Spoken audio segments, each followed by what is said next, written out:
cheguei, não passei no primeiro ano. Foi duro, porque eu cheguei a pensar em desistir, porque eu tinha estudado muito, me esforçado muito. Cheguei a pensar em desistir. Cheguei a falar, não vou voltar mais para Curitiba, não vou estudar. Fiquei lá em São João, na minha. Eu falei, vou ficar aqui, todos os meus amigos estão aqui, trabalham com os pais, na fazenda do pai, no comércio da mãe. Cara, eu vou ficar por aqui. Eu fiquei uns 3 meses lá. Um belo dia eu acordei e falei, quer saber? Vou lá fazer esse negócio aí, vou com tudo agora. Mas sem a pressão talvez que a gente, puta, é uma época difícil da vida, né? E aí eu fiquei em primeiro lugar em todos os.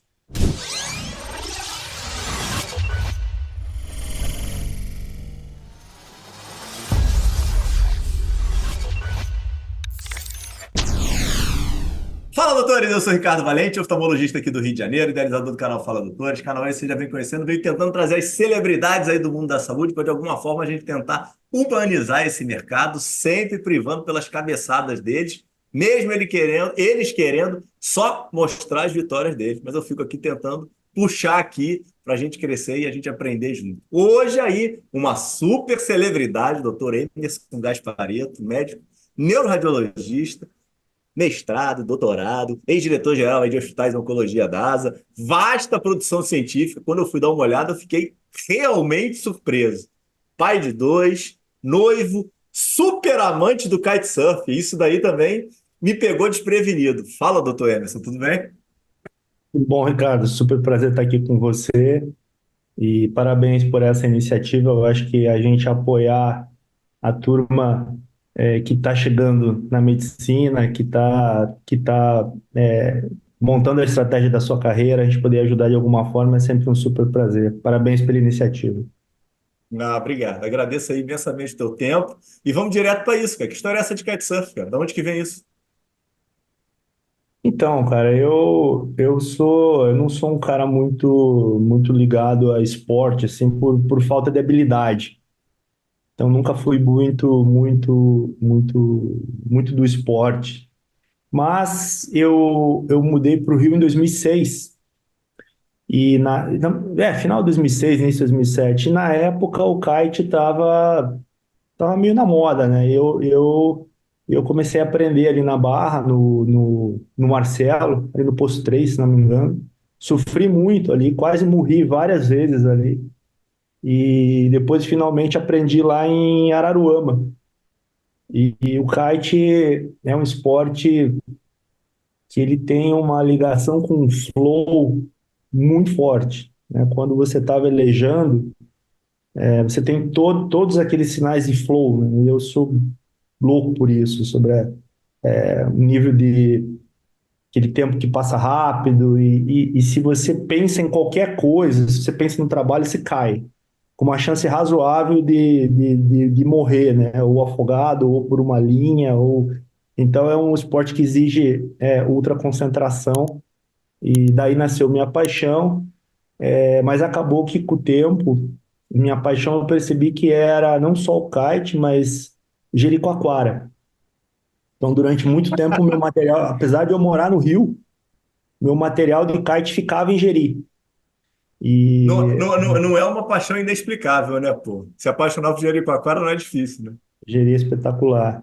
Então, o kite faz parte da minha vida, e toda a minha família veleja.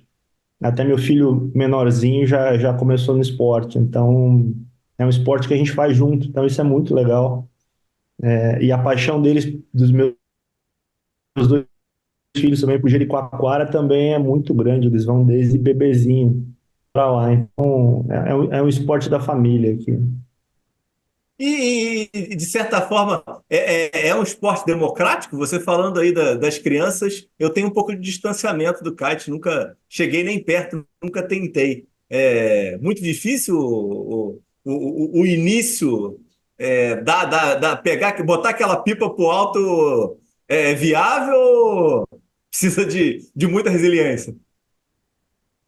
Então, tem duas coisas que são super importantes no kite. Primeira, a condição do clima, vamos dizer assim, né? Então, E por isso que Jericoacoara é um sucesso, porque são ventos constantes com água morna. Porque você vai ficar muito tempo na água, vai tomar muitos caldos até aprender, e o vento constante também é algo importante. E a segunda coisa é o equipamento, né? Os equipamentos evoluíram muito do que era lá em 2006, 2007, quando eu comecei para hoje, né?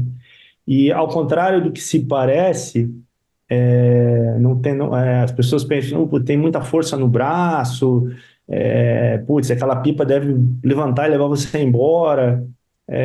E não tem nada a ver com isso. Primeiro que não tem nada de força no braço, a força é toda no core e nas coxas.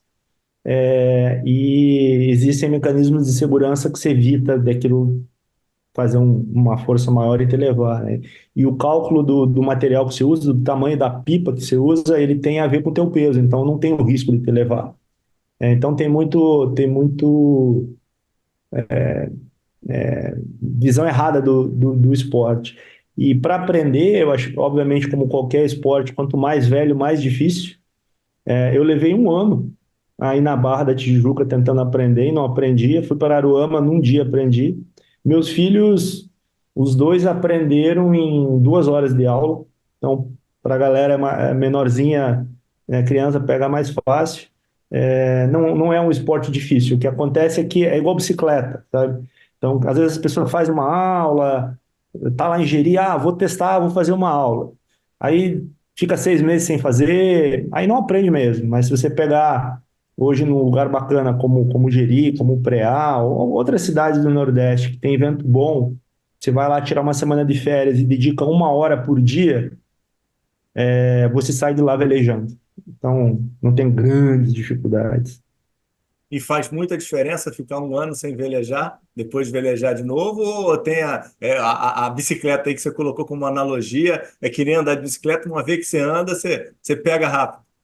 Depois que você pegou a prática, Quase morre. eu quase morri várias vezes, assim, principalmente na Barra, porque o vento acaba de uma hora para outra. E às vezes eu estava muito no meio do mar quando o vento acabava. Então é um esporte perigoso, ele não é isento Não, de peraí, e aí, perigo. cara? E aí Isso é tem, nada, porra? o problema não é nadar, o problema é você nadar com um negócio amarrado em você, né? E a prancha de kitesurf, ela não flutua, ela tem uma flutuação super baixa, então não dá para deitar em cima e ficar esperando o resgate. Mas existem Ah. técnicas para você chegar na pipa, e nadar muito. Então, e obviamente nunca sozinho, sempre com outros amigos, então um tá mais para dentro, o outro fica mais na beirada, para evitar acidente, né? Tem que ter um certo cuidado, assim. Eu acho que como tudo na vida, e a gente vai falar um pouco aqui sobre carreira, eu sou fascinado por risco.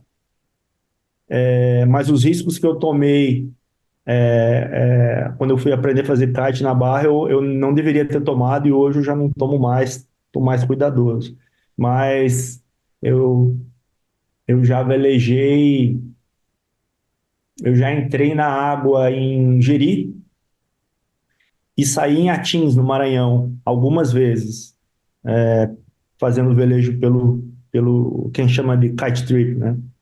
Com o carro pela água, mas aí com segurança, com gente junto. Então, é um esporte muito bacana. E muito a ver com natureza, né? Que é algo que é muito bacana, né? Então, acho que é um esporte muito bacana. Você morando no Cara, Rio, no Rio deveria aprender. não, eu sou meio respeitador de mar, cara. Então, nunca fui surfista, nunca fui de mergulho. Mergulho até por causa da diabetes, eu sempre tive uma preocupação, né? Fugia um pouquinho. Então, alguns amigos já me chamaram, mas nunca me encantei para isso, não. Uma vez eu gravei com um amigo nosso e ele participava de umas ONGs e de uns projetos sociais de atendimento médico pelo Nordeste. E existe uma ONG que faz projetos com idas de kite, cara. Eles fazem meio Eu que umas conheço. viajadas até local.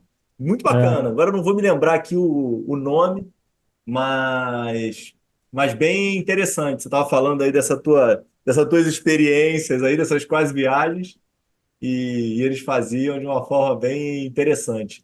Me diz um negócio, você falou que na infância não era muito ligado à viagem, a viagem, perdão, a esporte. E o que era a pegada da tua infância? Como é que era aí, voltando aí para o início de tudo, como é que você fazia? Sentava a bunda na cadeira e lia? Eu nasci numa cidade muito pequena no interior do Paraná. Minha cidade tinha 10 mil habitantes. Uma cidade super pequenininha. Os meus avós, tanto paterno quanto paterno, imigrando do sul para o Paraná, se encontraram nessa cidade e fundaram essa cidade. Então, é uma cidade super pequena e, além de estudar, a nossa diversão era brincar na rua, com os amigos, né? Então, seja jogando bola, seja fazendo acampamento, cabana, a gente fazia. E na casa dos meus avós também, eles moravam em fazenda, então, para mim, sempre a natureza, tipo, liberdade, sabe? Eu olho isso hoje como uma necessidade que eu tinha de busca de liberdade. Mas sempre gostei muito de estudar também. Assim, meu pai e minha mãe eram professores de segundo grau. Meu pai de geografia e minha mãe de português. Então, e meu pai falava, você tem que ir bem na escola. Na verdade, ele não falava você tem que ir bem, ele falava você tem que ser o melhor. Então eu tinha esse equilíbrio, assim, sempre muito brincar com amigos, muito ligado à natureza, mas também em estudar. Assim, eram os meus dois hobbies. Assim, para mim estudar sempre foi um hobby, não, nunca foi uma obrigação. Claro, tem algumas coisas que são chatas que a gente tem que estudar na vida, mas para mim aprender algo diferente, assim, uma coisa, eu tenho essa curiosidade. Então, e também estimulado pelos meus pais, eu sempre fui muito ligado a estudo, a ler, e também talvez Isso que eu ia por te perguntar. Leitura também, além do estudo, tinha a questão leitura, da leitura. ficção, É. Bacana. Minha mãe fala que quando eu tinha 2 aninhos, eu pegava um gibi e sentava no sofá e estava lá com o gibi olhando assim. Ela ia lá, às vezes o gibi estava de ponta cabeça, mas eu estava lá olhando o gibi, não sabia ler, mas estava lá olhando e ficava horas fazendo isso, assim. Então para mim aqui tem a ver com curiosidade, sabe? Com coisas novas, coisas diferentes. Eu acho que o aprendizado para mim tem a ver com a evolução, o teu desenvolvimento. Então, e isso novamente se reflete na minha carreira, né? Nas mudanças que eu faço de rota. Mudanças às vezes muito malucas, mas que tem a ver com a minha necessidade de aprender, de fazer coisas diferentes, de estar sempre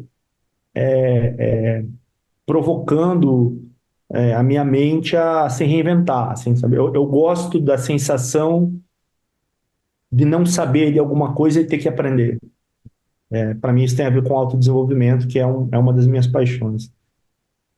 E você coloca na tua bio que você tem aí uma relação inicial com a medicina, com um evento aí meio preocupante que você teve no início da tua vida. Conta um pouquinho aí do que te passaram, de como é que foi esse evento, de quanto que influenciou a tua vida e, obviamente, dos teus pais nisso daí, nessa questão dessa tua passagem pela UTI aí.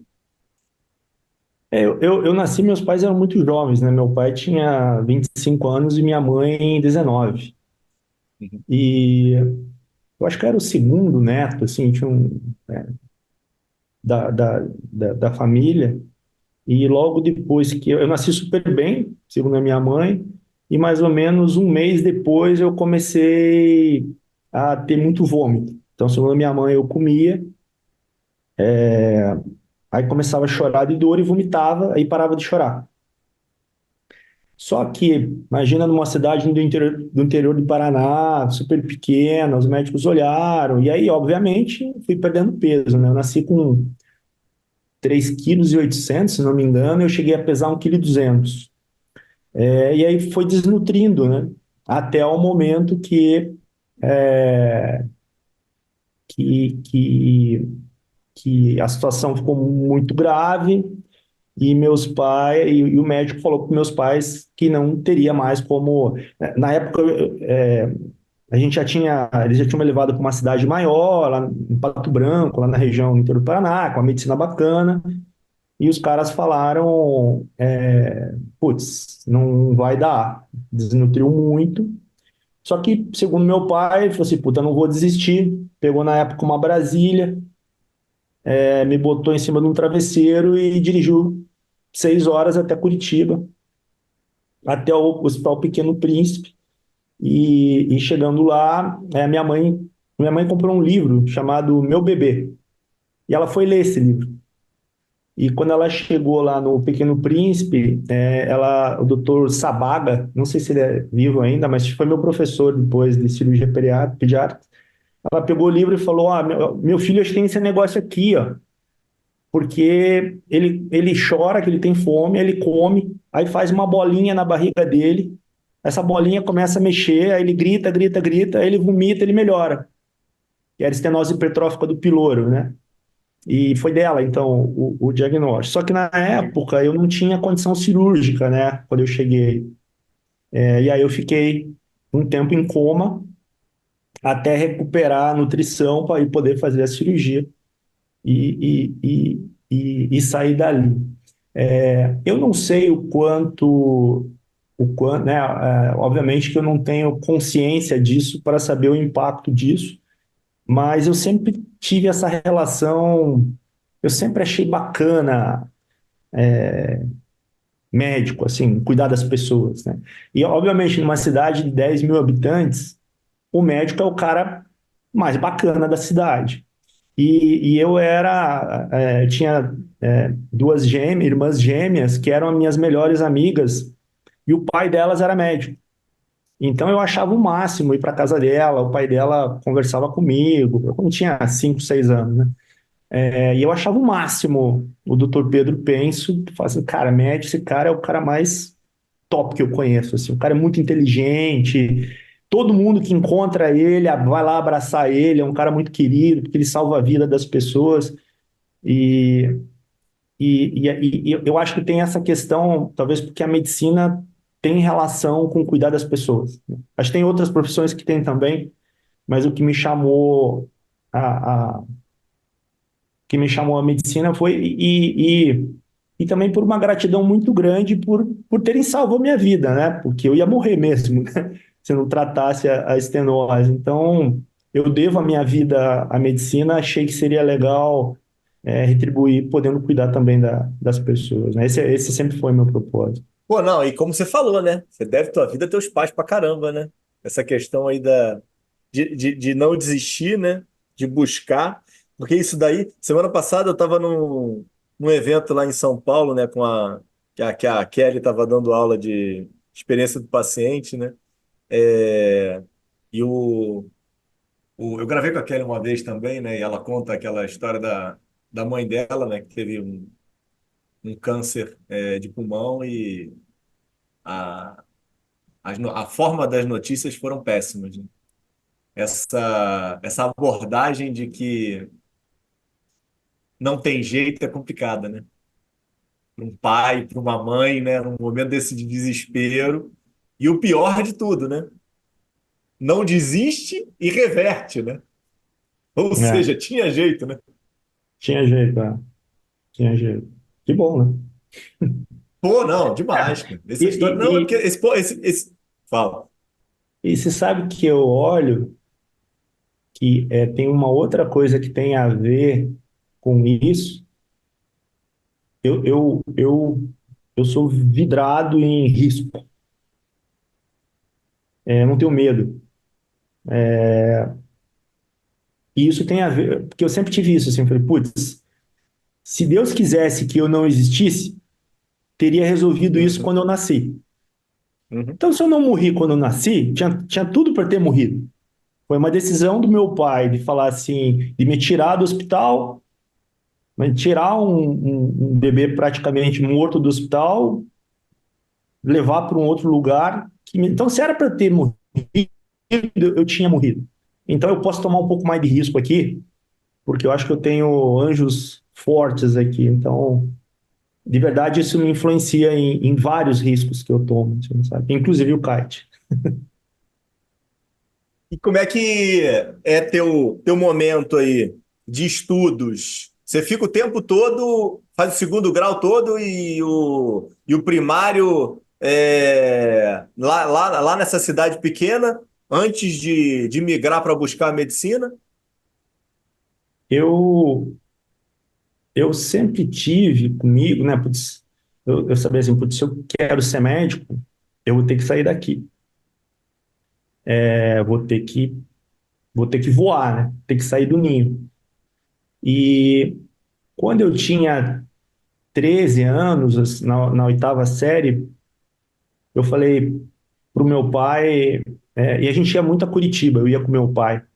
E meu pai falava: você vai ter que morar aqui para você conseguir, né, estudar e ser médico. E eu olhava e falava assim: meu Deus, como é que eu vou morar aqui? É muito prédio. Mas aí, quando eu estava na oitava série, na metade do ano, eu falei: putz, eu vou ter que ir embora, eu vou ter que estudar. Só que eu era muito novo. E o que aconteceu? Na época, os irmãos maristas, eles rodavam pelas escolas do interior buscando lá o que era conhecido como os maristinhas, né? O pessoal para estudar no- como chama? Como é que faz? No seminário. E Uhum. aí eu falei, caramba, acho que isso aqui é uma oportunidade. Eu posso ir estudar, vou estar um pouco mais, vamos dizer, cuidado num seminário, e porque eu sou muito criança, né? E eu fui, eu fiz 14 anos em dezembro, e em janeiro eu fui embora de casa, nunca mais voltei. Só que teve uma reviravolta aí, porque depois de 6 meses estudando no colégio, como internato mesmo, eu estava estudando para ser irmão marista, né? Eu Uhum. decidi que eu queria ser irmão marista e que essa era a minha vida. Eu ia me dedicar a isso. Só que meu pai ficou louco, né? Ele falou assim: não, você não queria ser médico? Ele falou: pai, mas tem um monte de padre que é médico, eu vou ser um padre médico. E meu pai falou: você tá louco, você não vai fazer isso, não, não vou deixar, não vou deixar. E, e aí um dia ele foi em Londrina, isso, ele foi para Londrina me buscar, segundo ele, para a gente passear. E quando eu entrei no carro, ele arrancou o carro e foi embora e não me deixou mais voltar. Me tirou da. Ele falou assim: você não vai. Deixou tudo lá, minhas roupas, minhas coisas, tudo. E aí no ano seguinte eu vou para Curitiba, aí sim eu faço o segundo grau. E foi uma experiência muito louca essa experiência, porque eram 25 pessoas lá, todos muito pobres, e, putz, uma vida de irmão marista mesmo, assim, sabe? Então, foi um choque para quem era o filhinho da mamãe em casa, com a comida da mamãe, de repente vai ter uma experiência de vida totalmente diferente. Isso me moldou muito em relação à responsabilidade, a ter horário para as coisas, saber cumprir regras, morar em comunidade. Mas eu decidi que eu queria ser padre, né? E aí meu pai me tirou dessa. Dizem que se é sorte ou azar, o tempo dirá. E o tempo está dizendo, e se é sorte ou azar, o tempo dirá. Mas aí eu fiz o segundo grau em Curitiba e fiz a faculdade de medicina na Federal do Paraná lá também. Não, esse corte aqui, falando que você foi sequestrado pelo teu pai, vai ficar maravilhoso, pô. Eu falei: Olha não, aqui, vamos no você teve. shopping. Vamos no Hã? shopping. Eu não, pai. E meu pai faleceu, né, em 2010. Mas ele falou assim: Ah, meu putz, Deus. cara, porque assim, eu saí de casa, eles só foram me ver quase um ano depois. Não podia ir para casa, eu fiquei estudando para padre mesmo. Então, no Mas isso era a final do. norma do seminário. É, é. Uhum. Então eu fui, aí eu ele falou assim, quando eu cheguei lá e vi você sentado no chão, com uma alicatezinha fazendo terço, eu falei, não é isso que meu filho queria ser. E minha mãe tinha aceitado, assim, né? Assim, você quer ser padre, você vai ser padre. E meu pai, mas ele foi esperto, ele não discutiu comigo. Ele falou, não, tá bom, você quer ser padre, você pode ser padre. Vamos no shopping aqui em Londrina, vamos passear. Eu falei, tá bom. Entrei no carro, eu lembro da cena, ele dando a ré, assim, a hora que baixou o portão, ele arrancou, ele falou assim, nunca mais você vai voltar para esse lugar. Um padre a menos. Essa daí é muito boa, hein? Você foi aluno dos teus pais? Não, Não? não. Que eles eram um professor de segundo grau, né? Então eu fiz só até a oitava série lá, depois Aham. eu saí. Mas eles influenciaram a escolha dos meus professores, porque meu pai era inspetor de ensino, né? Que é o cara dentro que cuida da educação. Então eles sempre garantiram que eu estudasse com bons professores, porque antigamente era, né? Era um professor de primeira, de segunda, de terceira, mas lá em São João só tinha uma escola. Então eu estudava junto com o pessoal da favela. Isso faz uma diferença do caramba, né? E eu acho que isso muda completamente a Completamente. tua percepção em relação ao ser humano, em relação às pessoas, a tua intuição, a forma como você vê as pessoas. Então foi experiências legais, assim, duras, duras.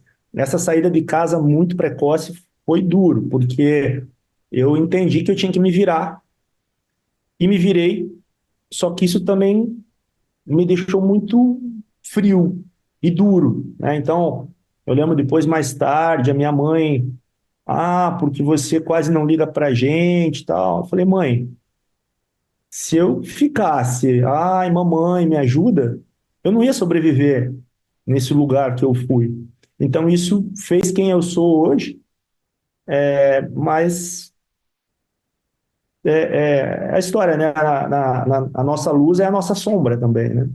Então, me fez uma pessoa mais fria em relação a, pô, assim, putz, você quer pular no mar, você pula no mar, mas tem side effects, isso, né? Uhum. E irmãos você tem ou era só você? Eu tenho um irmão que é 4 anos mais novo, é advogado, muito mais inteligente que eu, por Chegou consequência. nem perto dos irmãos Marista. Não, esse não, esse falava que eu era maluco. E muito mais novo muito mais inteligente que eu, por consequência, muito mais preguiçoso, né? Quem é muito inteligente não precisa estudar tanto, né? Então, meu irmão não precisou estudar para passar no vestibular, não.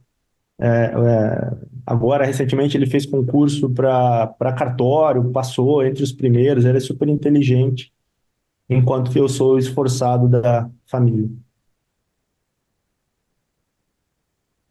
E me diz um negócio, como é que ficou a tua relação com espiritualidade e religiosidade dentro da tua vida aí, após esse evento, de certa forma, traumático na tua infância? Eu falo que eu rezei tanto na minha vida que nesse ano que eu acho que eu rezei umas 4 gerações para frente, assim, porque eu ia na missa 3 vezes ao dia, todo dia, e acordava às 5 da manhã para rezar. Então, eu, eu tenho autoconhecimento como a minha religião, sou batizado, sou católico e tal, mas a minha espiritualidade é muito mais a ver com autoconhecimento, com entender que existem forças maiores aí no universo, não necessariamente com a religião ou a religião católica, assim, mas eu sou super, super partidário do autoconhecimento, do desenvolvimento, de entender que a fé é algo importante na vida da gente, para qualquer que seja o intuito, né?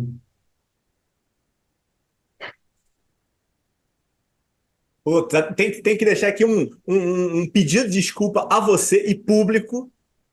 Tá aqui uma internet meio que oscilando, tá?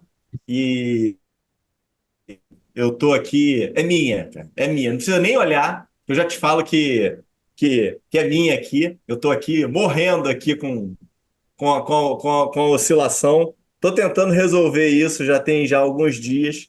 Já tive já uma gravação já que Ah, é, que bom. Achei que era a minha episódio aqui. que não é a tua, não, é a minha, cara. Episódio que tá saindo no ar hoje. Putz, eu tive que mexer nele pra caramba para ele ficar bom. Mas deixando aqui minhas desculpas aqui públicas a você, meu convidado, e a É isso. todos que estão nos assistindo. Engatamos aqui na história da medicina. Você falou da dificuldade aí tua, e facilidade do teu irmão. Você fez vários vestibulares ou entra direto? Eu fiz o primeiro ano. O que aconteceu? Quando eu fui para o Colégio dos Irmãos Maristas, no ano, os colégios maristas são super tops, né? Mas no ano que eu fui, os irmãos maristas decidiram tirar os maristinhas, como a gente era chamado, do currículo normal da escola e eles criaram o magistério. Então, no primeiro ano do segundo grau, eu tive magistério no Colégio Marista de Londrina. Quando eu fui para Curitiba no segundo ano, eu estudei no Colégio Estadual do Paraná, também é uma escola pública super boa lá de Curitiba. Quando eu fui para o segundo ano, as matérias que a gente tinha no segundo ano no Colégio Estadual do Paraná eram as mesmas que a gente tinha no primeiro ano em Londrina. Então ficou um gap no meu segundo Entendi. grau. Aí quando eu fui para o terceirão, tinha muita coisa para mim que eu nunca tinha aprendido. E aí eu decidi que eu queria ficar em Curitiba, então só prestei vestibular lá. E aí não passei no primeiro ano, foi duro, porque eu cheguei a pensar em desistir, porque eu tinha estudado muito, me esforçado muito. Cheguei a pensar em desistir. Cheguei a falar, não vou voltar mais para Curitiba, não vou estudar. Fiquei lá em São João, na minha.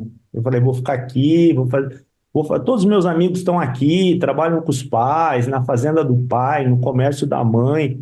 Cara, eu vou ficar por aqui.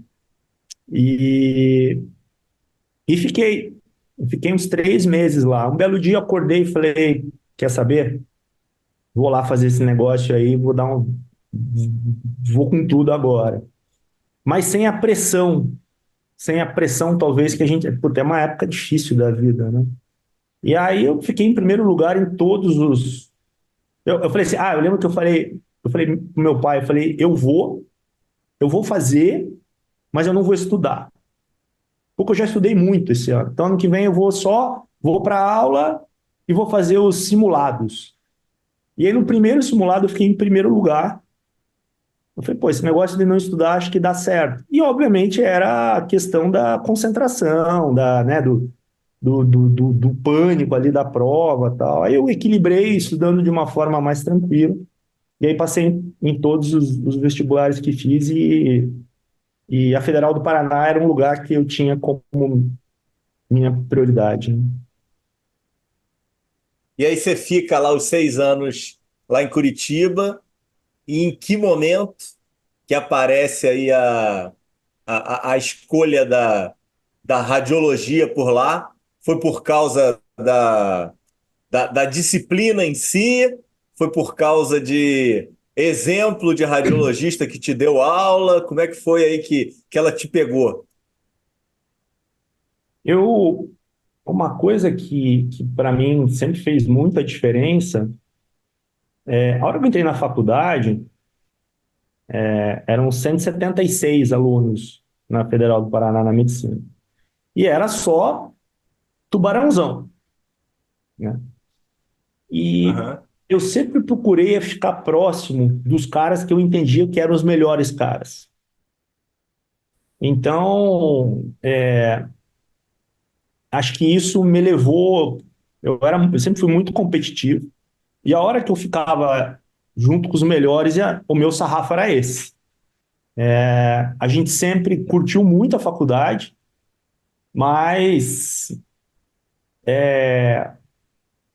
eu tinha que estar entre os 5 melhores desses 176. Era uma meta. Então, assim, você pode sair, pode beber, pode fazer a balada, mas tem que sentar a bunda, estudar e ficar entre os primeiros. Esse não foi ninguém que pediu para mim, eu decidi. E um desses meus amigos, o pai era um médico super top, e esse cara, o pai dele muito cedo orientou ele que pesquisa era algo importante.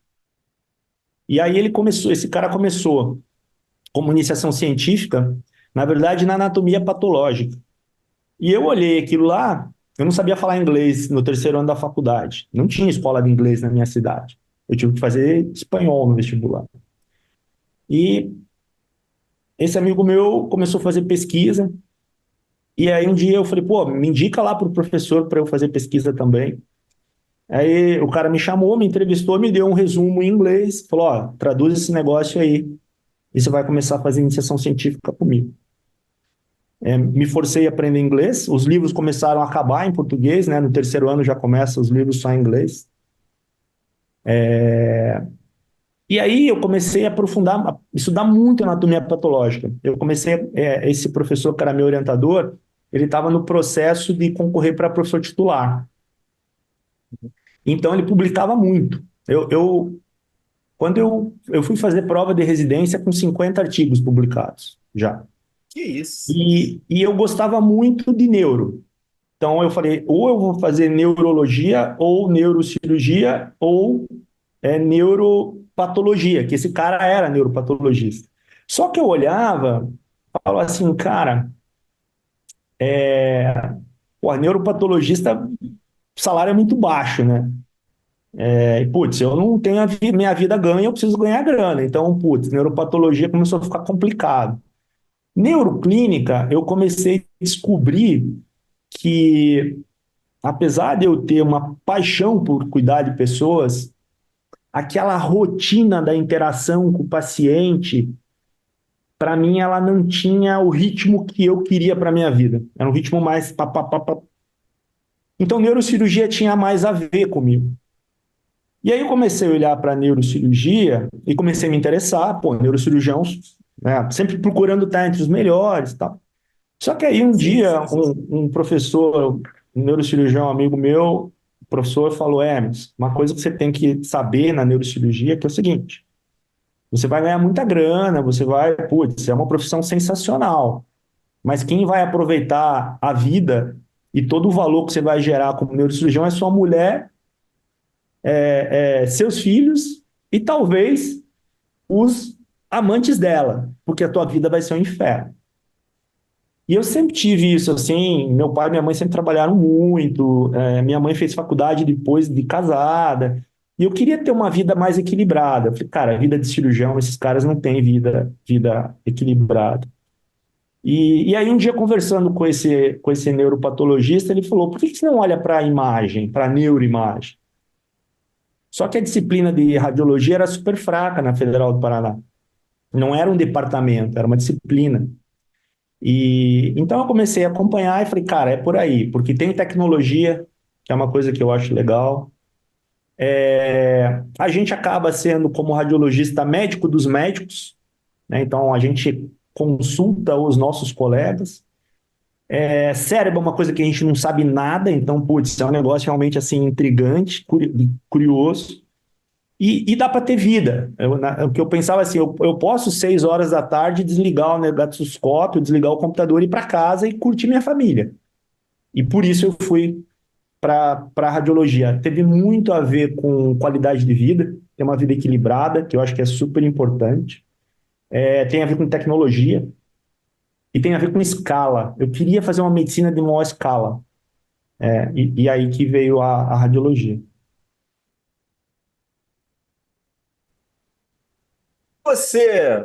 Quando que você começa a fazer mestrado? Porque eu estava vendo aqui tuas datas. Você bem no final da residência começa a fazer mestrado, né? No início, acho que foi no primeiro ou no segundo ano, não lembro. O que aconteceu é o seguinte: E aí a influência de quem? Também. é, Isso é uma coisa que isso é uma coisa que eu acho que uma coisa que eu sofri muito quando eu comecei a migrar para a gestão, porque eu acho que tem uma fórmula na medicina que dá certo.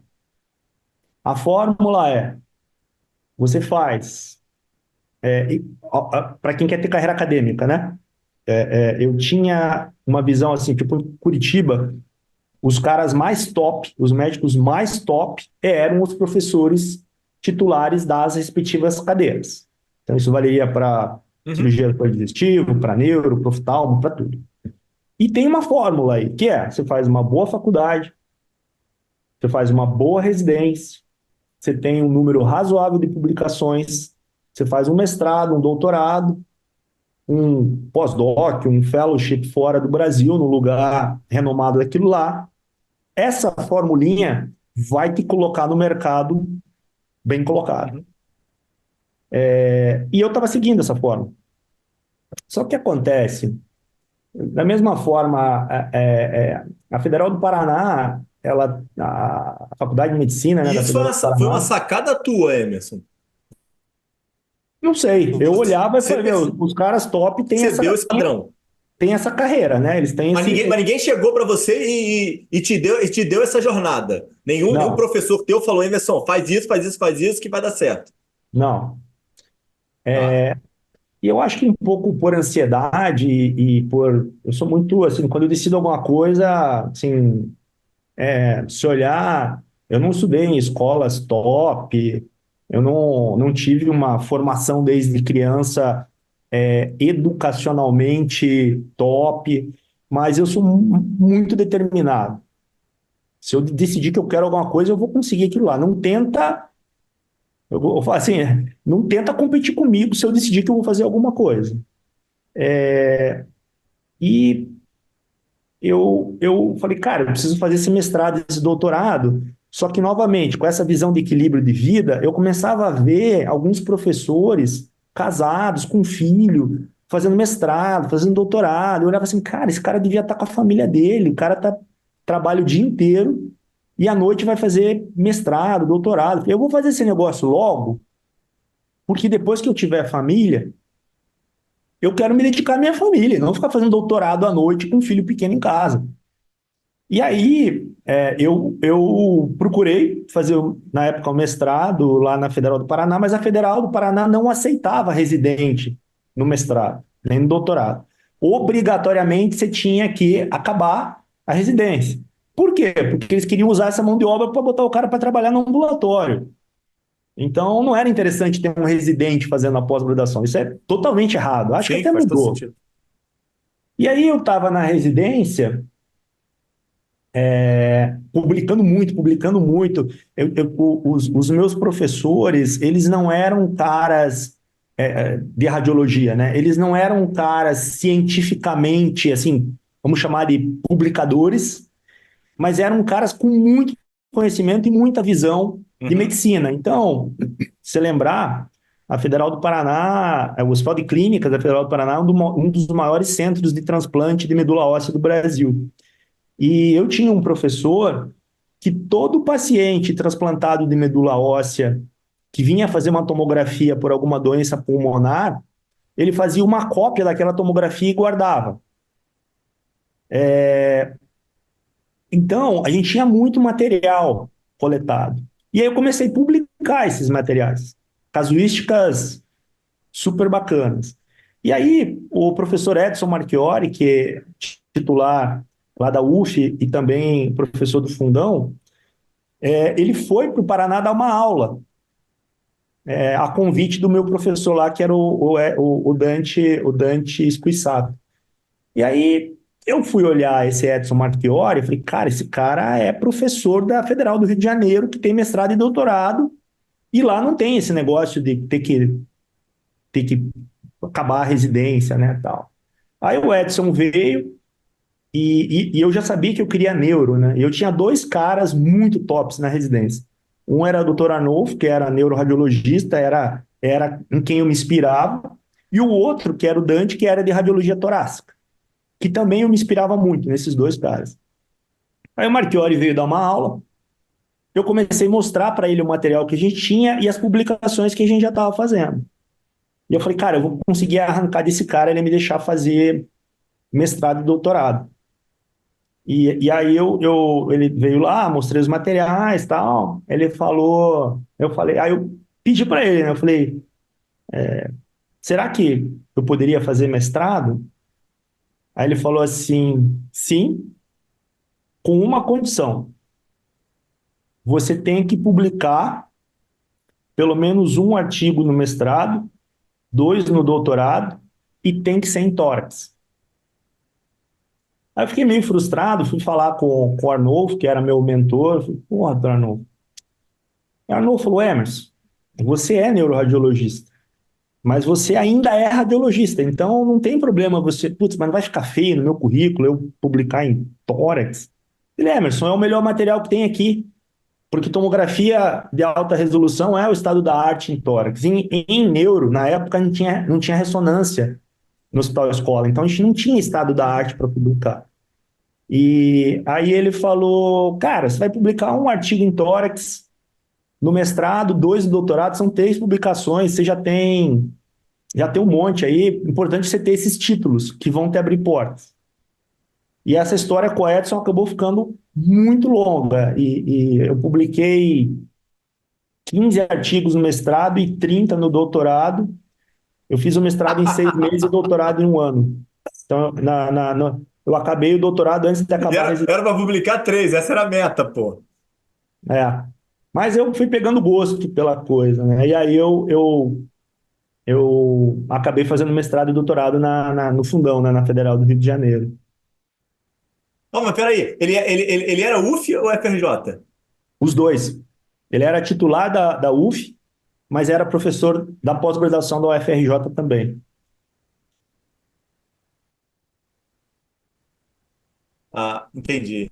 E aí tem os dois títulos no fundão e continua trabalhando com ele? A gente faz uma linha de Aí você, pesquisa. aí, aí você fazendo à distância, né? Eu fazia as disciplinas na Federal do Paraná mesmo, assistia às aulas lá que eu precisava, e eu ia para o fundão, nas defesas de mestrado, doutorado, a gente era obrigado a acompanhar, e na minha defesa de mestrado e doutorado. E isso virou uma linha de pesquisa, foi super exitosa, teve muita publicação. Aí você vem morar no Rio e a tua ida para os Estados Unidos, para Pensilvânia, é baseado nele? É baseado em Curitiba? Como é que é essa estruturação? Então, é, é, quando eu acabei, né, eu fiz o mestrado e doutorado na residência, eu queria ir para São Paulo fazer um R4 em neuro. Surgiu uma oportunidade no INRAD, na USP, de eu fazer um fellow, né, um R4 na USP.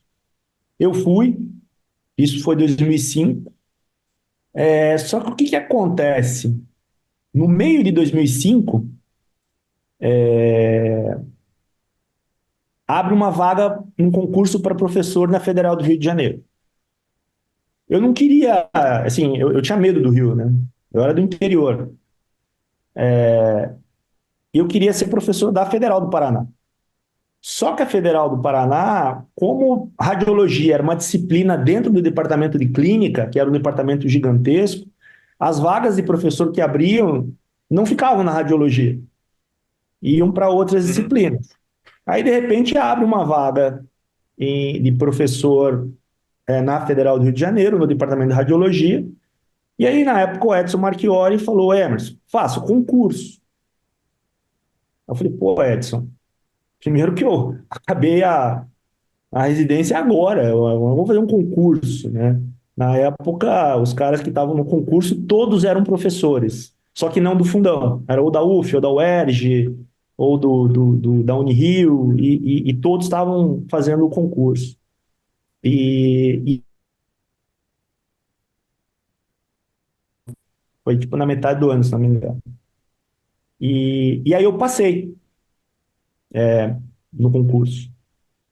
E aí eu vi, falei, putz, eu tenho que fazer meu estágio fora, o pessoal vai acabar me chamando para eu assumir essa vaga. Eu não sei se eu quero, não quero. Aí depois que eu passei, abriu uma vaga na Federal do Paraná, eu não sabia se eu voltava a fazer ou não.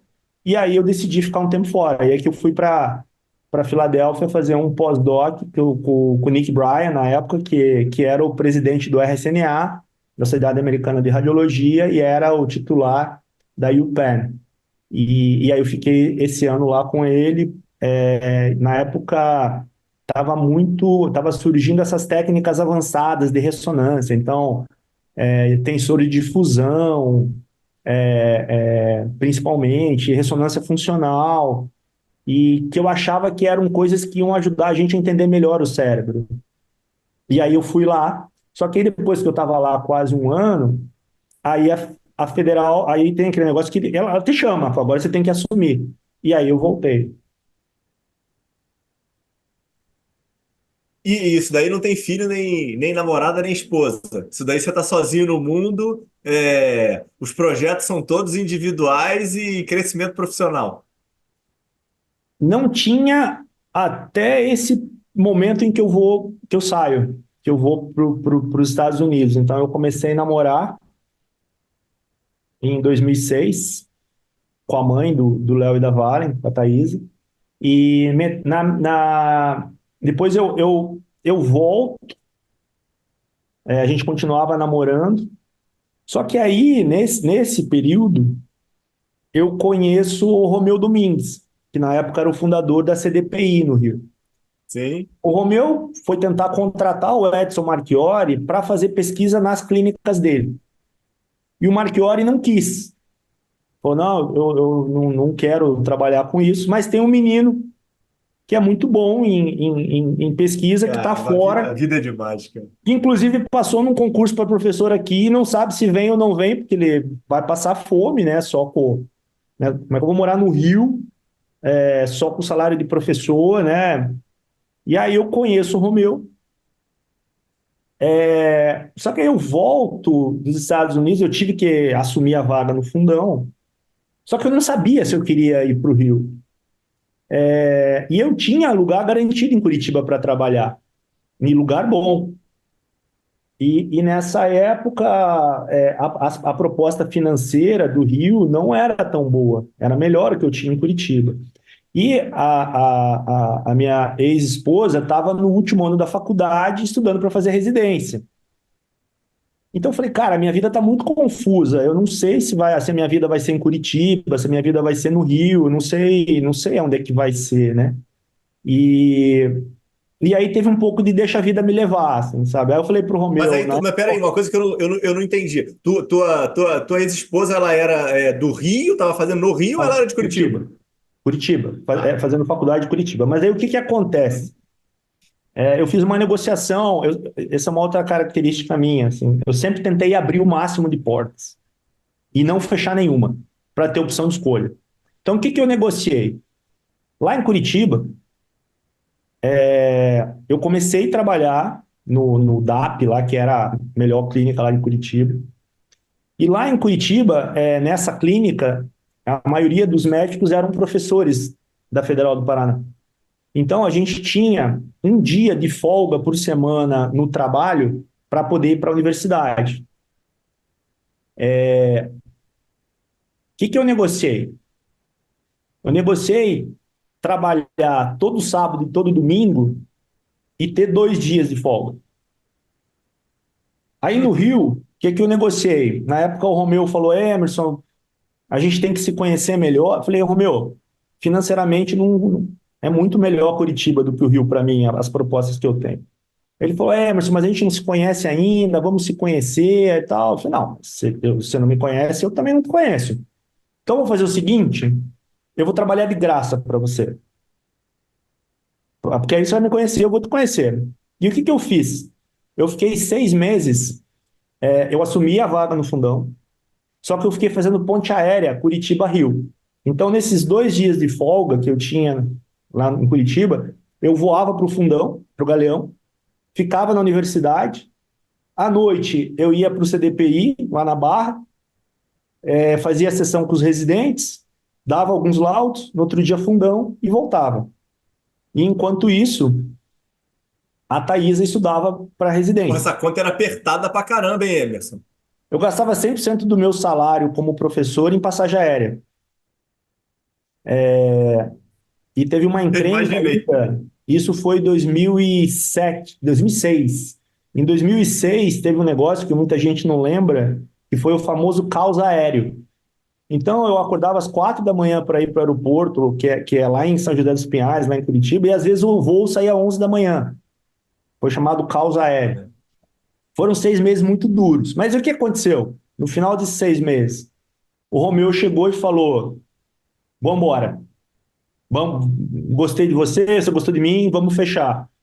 E, na época, a minha namorada passa na residência só no Rio. Aí eu falei, é o que o destino está querendo. A gente falou, vamos casar e vamos embora para o Rio. A gente casou e foi embora para o Rio. E eu morei, quando eu mudei para o Rio, eu tinha muito medo do Rio, né? Eu andava lá na Zona Sul, falava, cara, esse negócio é muito perigoso. Eu fui morar em Niterói. Eu morei 2 anos em Niterói, porque aí a Thaisa fazia residência na UF. A gente não tinha filho ainda, a gente foi ter filho só em 2010. E, e aí eu morava em Niterói, ela fazia residência lá e eu ia ou para o Fundão ou para o Barra Shopping, que era onde eu trabalhava. E aí, como é que você entra na história da gestão? Como é que eu vi aqui que você acaba fazendo copiagem de MBA, mas você já estava relacionado aí em gestão de equipe? Como é que foi isso? Como é que é a tua transição de assistência para Ah, gestor? se você olhar, não tem como alguém publicar 15, 20 artigos em revistas top com material aqui do Brasil fazendo sozinho. É verdade. Junto com uma aluna minha, que agora até é professora da UF, a gente publicou a capa da Radiology em 2010, acho que foi. Então a gente tinha um nível de produção científica muito alto, em qualidade e em quantidade. O que que eu fazia? Eu montava time. Então eu pegava os acadêmicos e montava trabalho em. A gente fazia produção científica em escala. Então tinha o cara que coletava dado, tinha o cara que escrevia metodologia, tinha o cara que fazia a seleção dos pacientes. Então a gente montou um time. Eu cheguei a ter 15 alunos de iniciação científica no Fundão, Isso trabalhando já em era uma tese. mescla fundão DASA? Ou isso era exclusivamente DASA? Ou exclusivamente Fundão fundão? CDPI, Fundão CDPI. Isso, a Federal do Rio de Janeiro, ela é excepcional como ela é cabeça aberta, assim, o departamento de radiologia. Então, na época, quando eu cheguei no Rio, não tinha ressonância no Fundão.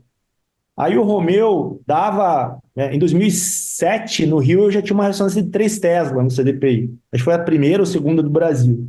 Então, no domingo, o Romeu deixava a ressonância fechada para mim e eu escaneava os pacientes, de graça, os pacientes do fundão. Então a gente pegava casos ultra complexos, e na época eu comecei a me envolver muito em doença desmielinizante e AIDS. Eu cheguei no fundão e falei: o que mais tem aqui? Era doença desmielinizante e muito HIV ainda. Então a gente começou a estudar o cérebro desses caras, desses pacientes. Então, gestão de time para mim sempre foi um negócio natural, assim, sabe? Inspirar as pessoas, curtir com o cara uma capa da Radiology, o primeiro artigo que eu publico. Eu orientei uns 60 doutores, mais ou menos, 60, 70 doutores, uns 80, 90 mestres. Então, para mim, formar as pessoas, provocar, fazer estudar, que era aquilo que eu gostava, para mim, eu provocava as pessoas. E então, esse foi o único contato que eu tive. Fora isso, e aí eu comecei a perceber que em 2000, isso em 2010, mais ou menos, que tudo aquilo que eu tinha definido como sonho, eu estava ou lá ou quase lá. Então, eu queria dar aula em todos os congressos internacionais relevantes de radiologia e neuroradiologia no mundo. Dei aula em todos. Eu queria publicar nas revistas mais top de neuroradiologia, tinha feito. E eu comecei a chegar mais cedo em casa. E isso começou a me incomodar. Falei, cara, e agora? What is next? Cadê os desafios? Olha, isso você queria, cara? Pois é, mas eu queria, mas quando eu cheguei lá, eu falei, what is next? E aí, o que que acontece? Em 2010, final de 2010, bom, 2010 foi um ano muito marcante na minha vida, porque aconteceram três coisas. Meu pai morreu de câncer, eu fiz o diagnóstico, eu olhei para ele no Natal de 2009, eu fui visitá-lo, olhei e falei, você está muito magro. Você tem alguma coisa? Não, tenho nada, estou normal. Você está muito magro. Falei, eu vou marcar para depois do Réveillon você fazer uns exames em Curitiba. Na noite do Réveillon, ele teve um sangramento intestinal, teve um câncer de cólon, morreu 2 meses depois. E para mim isso foi muito duro, porque eu sabia, na ressonância, no estadiamento dele, na tomografia, o fígado já estava super metastático, então eu sabia que ele ia morrer e que ele ia morrer rápido. Então, para mim, isso foi pesado, assim, porque eu falei, cara, eu como médico não ajudo nada nesse negócio. Segundo, nasceu minha filha. Numa visita durante os ciclos de químio do meu pai, a minha ex-mulher engravidou, e aí a Valentina nasce em outubro. E em novembro de 2010, a MD1, que eram as empresas que o Edson Bueno era sócio no Rio, de diagnóstico, funde com a DASA. E essas três coisas aconteceram em 2010. Início de 2011, janeiro de 2011, o Romeu assume a vice-presidência de radiologia da DASA. E nas primeiras semanas que ele está no Rio, né, em São Paulo, ele me liga e fala: Emerson, o negócio lá é bem complicado. A questão de qualidade é bem pior do que a gente imaginava. E a gente vai ter que fazer um turnaround lá. E eu quero que você me ajude. Eu falei assim, mas ajudar a fazer o quê? Não, qualidade. Você tem a cultura de qualidade, vamos para. Oh, meu, mas eu sou cientista. Não, vamos para lá. Vamos fazer ciência, então. Vamos começar a publicar, vamos fazer evento, vamos. E aí eu comecei a vir a São Paulo semanalmente para ajudar, né, nessa época a DASA, ela foi nessa transição em 2010, 2011, que ela fundiu com a MD1, ela estava com uma questão de reputação médica muito ruim. E aí eu comecei a fazer esses trabalhos, rodar as unidades, ver a qualidade médica, a qualidade técnica dos equipamentos, dos laudos. E nessa época eu comecei a interagir mais com o Edson Bueno. E um dia eu falei pro Edson, eu falei, o Edson, eu tô vendo que esse negócio de executivo aí, cara, é um negócio bacana. Agora eu acho que eu vou ter que fazer um MBA para aprender a falar as siglas que esses caras só falam em sigla. Aí o Edson falou assim, MBA, porcaria nenhuma. Eu não fiz MBA e sou bilionário, por que você vai fazer MBA? Não precisa. A gente já sabe essas coisas, é só estudar. Aí eu falei, esse cara não sabe nada, né? Eu falei, eu vou fazer. E fiz escondido no Copead. Que assim, lembra que eu falei para você no início, se é sorte ou azar, o tempo dirá, mas eu tendo a achar que foi um erro grave na minha vida ter feito isso. Por quê? Primeiro, o Edson estava certo, não adiantava de bosta nenhuma aquilo lá. Não para mim, não naquilo que eu já estava fazendo como executivo. E além de fazer ponte aérea toda semana e ficar vários dias em São Paulo, com uma filha recém-nascida em casa, eu chegava sexta-noite cansado e sábado eu ia para o Copead o dia inteiro durante um ano. Eu devia ter ficado mais com a minha filha. E o custo-benefício da minha filha versus do Copead, apesar de ser uma super escola, ser espetacular, fiz muitas amizades lá, que são até hoje meus amigos. Hoje, por acaso, eu conversei com um colega lá de MBA. E aí entra uma coisa que eu te falei no início, sabe aquela jornada para ser médico? Uhum. Faculdade boa, residência boa, mestrado, doutorado, estágio fora, consultório, pá. Eu cheguei na casa, eu falei, bom, já que você é executivo, me fala aí qual o doutorado que eu tenho que fazer. E aí os caras viravam para mim, falavam, não, aqui é experiência. Assim, como assim experiência? Não tenho, preciso aprender, eu quero fazer um curso. Não, não tem. E aí eu olho hoje, a gente conversou antes, né, sobre orientação de carreira. O Edson foi um puta cara nesse sentido, porque a orientação dele estava certa. Naquele momento o MBA não ia me ajudar. E um ano depois, eu lembro que eu estava muito estressado, putz, era muito duro. A operação em São Paulo da DAS era muito grande, muito complexa, tinha questões graves de qualidade. E eu cheguei um dia na casa dele, para uma reunião, ele olhou para mim e falou assim: Você tá bem? Eu falei: Tô.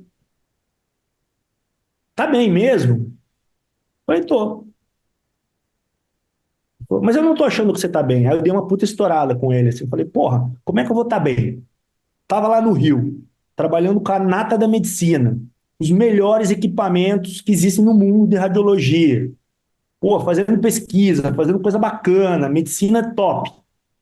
Porra, você me joga nesse negócio aqui. Porra, equipamento velho, médico que não quer trabalhar com a gente, só tá aqui pelo dinheiro. E, pô, ele deu uma puta vomitada com ele. Aí ele ficou ouvindo assim, ele falou: Eu preciso indicar um coaching para você. Ele anotou um papel. Maluco com a minha internet. Não, peraí, cara. Isso aqui é ouro que você tá falando, cara.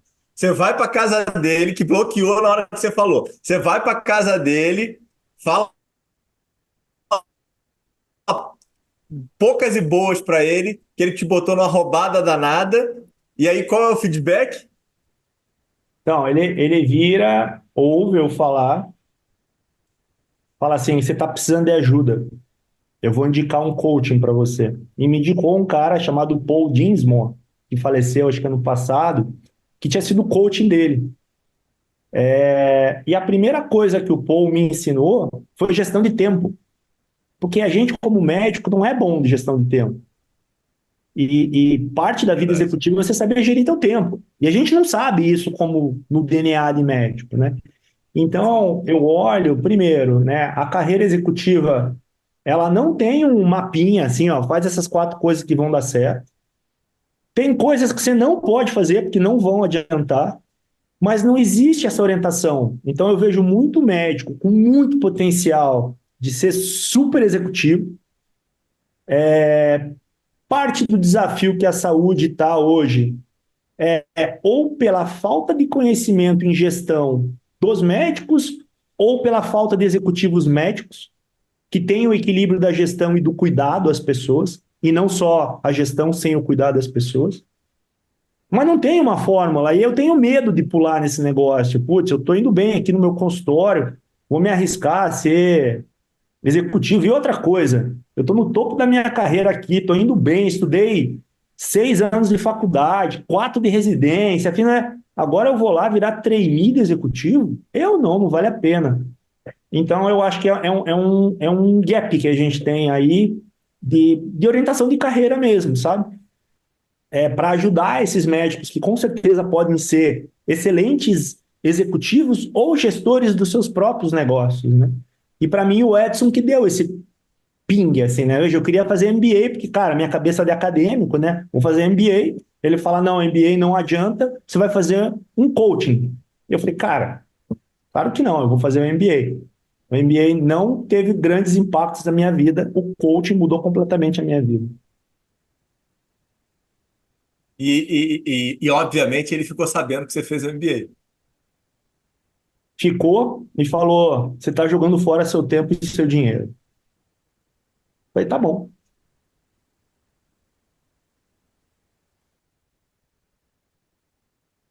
E o pior hoje é você fazer essa constatação que o cara estava certo, né? Eu só me liguei disso ano passado. Eu comecei a pensar Cara, que nisso, né? Eu legal. falei: Como falta? Eu queria que tivessem pessoas que tivessem me ajudado nessa transição, porque eu aprendi no tranco e no barranco, apanhando e errando e acertando. Eu tive poucas pessoas que me orientaram, assim. Claro, convivi com pessoas espetaculares que me fizeram aprender e crescer, me desenvolver como executivo. Mas, assim, faltou uma orientação. Tipo, cara, tem essas coisas aqui que você não pode fazer, ou tem que tentar evitar, e tem essas coisas aqui que você tem que fazer, e isso aqui vai ajudar. Concordo que é totalmente diferente daquela formulinha lá para você ter uma carreira médica bem-sucedida, acadêmica, né? É diferente. Mas tem coisas que, pelo menos, se você não fizer, vão te acelerar para você ser um super executivo ou um super gestor do seu próprio negócio. E aí me diz outra coisa, Emerson. Você que fica aí mais de 10 anos que você fica de DASA, né? 13. Então, beleza. Você viu a história toda aí contada até hoje. O que que é a DASA no teu ponto de vista?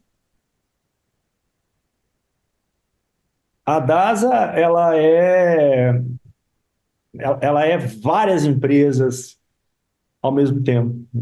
Uma vez eu falei para o Pedro Bueno, eu falei, putz, Pedro, eu sou tão apaixonado por essa empresa, meu propósito tem tanta relação com ela, e essa história, ela é tão bacana, eu tenho tanta gratidão pelo que eu aprendi, que eu acho que eu vou viver a minha vida inteira numa empresa só.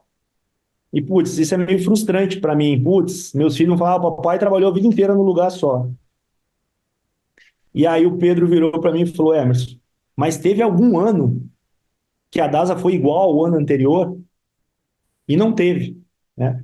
A DASA tem uma primeira fase que eu passei, que foi da minha chegada em 2011 até 2015, pré-fechamento de capital, em que o capital era tudo pulverizado. Tem uma segunda fase, que é a fase que o Pedro chega até o Edson falecer, que é uma fase de turnaround forte mesmo do negócio, diagnóstico. Eu digo que essa primeira fase eles me pagaram para me ensinar a ser executivo, porque eu aprendi lá, né? A segunda fase foi uma fase que eu comecei, aí sim, acabei o meu treinamento e fui para o jogo mesmo, em que eu passo, que é uma coisa muito marcante na carreira, nessa transição de médico para executivo. A hora que você passa a liderar times que não são médicos. Ou seja, times que você não tem ascendência técnica. É super desafiador. Uhum.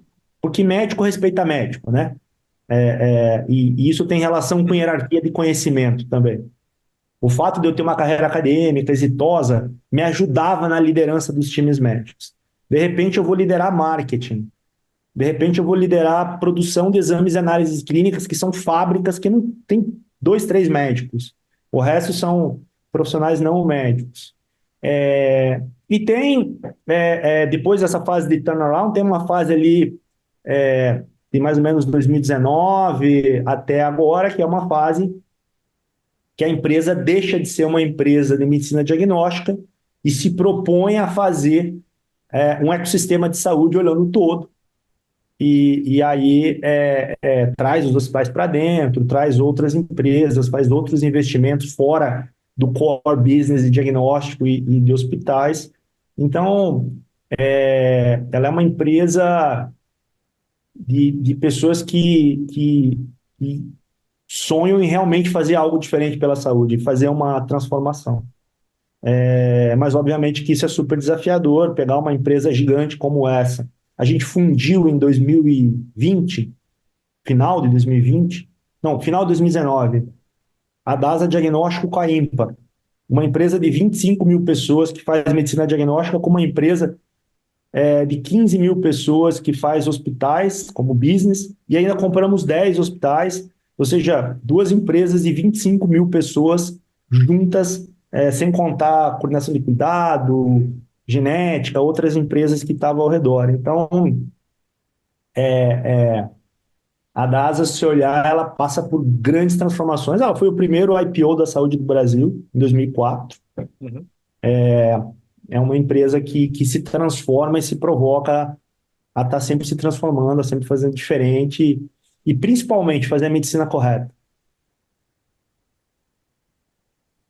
E você tem pouco tempo aí que saiu dessa jornada, é, precisava procurar novos ares, a tese ou o projeto que você, como disse, foi mutando, né?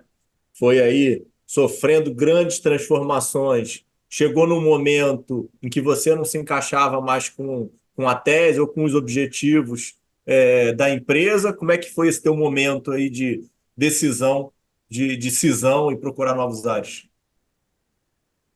É, em 2000 e final de 2019, 2019 foi um ano duro para mim na DASA, porque igual aquela fase lá que eu comecei a chegar mais cedo em casa lá no meu lá no Rio, eu comecei a chegar mais cedo em casa. Então, aquilo que a gente definiu como as nossas metas, Aham. de turnaround de qualidade, de virada também de resultado financeiro do negócio, de inovação, a gente começou a chegar lá. E eu tenho, dentro da minha estratégia de gestão, algo que é condição é montar times excepcionais. Então, na época, eu tinha 5 diretores dos 5 braços de negócio que eu tocava, que eram pessoas excepcionais, muito melhores do que eu, com capacidade intelectual, com conhecimento super alto. E esses caras foram construindo esses pilares. Um era a parte de inovação e genética, né? A gente fez a Dino do zero. A gente construiu do zero uma empresa que hoje é a maior empresa de genética da América Latina.